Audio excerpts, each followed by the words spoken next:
agar audit dari ahli digital forensik memenuhi syarat diperlukan berbagai persyaratan.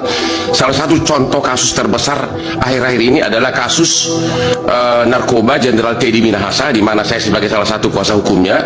Pada waktu itu ada 2 ahli digital forensik. Salah satu pertanyaan pertama adalah, apakah saudara ahli punya sertifikat internasional sebagai ahli digital forensik? Itu pertanyaan pertama. Karena di pengadilan umum itu, kalau Anda tidak punya, Anda tidak diakui.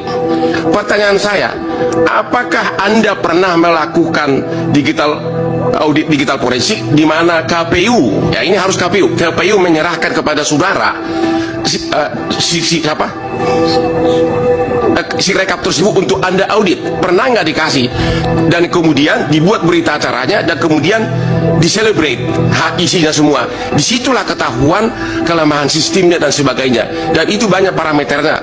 Pertanyaannya, apakah Anda itu hanya membuat kesimpulan dari publikasi-publikasi di media dan tuduhan-tuduhan saja, sepotong-sepotong, tanpa pernah melakukan celebrate atau digital forensik utuh isi dari si rekap tersebut? Cukup, silakan Pak Yudi dijawab singkat-singkat saja.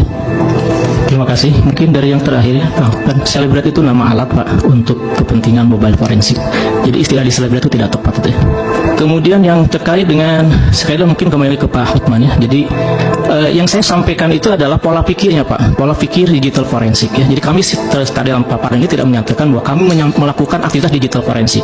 Karena memang kalau digital forensik secara resmi itu harus ada request, harus ada banyak prosedural ya. Nah yang kita lakukan itu adalah berdasarkan data dan fakta yang ada ya. Kami tadi menampilkan source code. Dari mana source code itu? Dari yang terpublikasi sebenarnya. Siapapun bisa sebenarnya, karena itu bisa didapatkan secara langsung di dalam publik ya. Orang-orang IT saya kira mengerti betul apa yang disebut dengan web scraping, apa yang disebut dengan JSON ya, itu hal yang sudah biasa dilakukan. Jadi secara prinsip kita tidak melakukan digital forensik ya. Dan kalau berkaitan dengan kompetensi, alhamdulillah saya sudah hampir 20 tahun bergelut dalam dunia digital forensik, punya S2 digital forensik, S3 pun juga digital forensik. Kalau untuk masalah sertifikasi dulu pernah mengikuti beberapa sertifikasi. Terima kasih.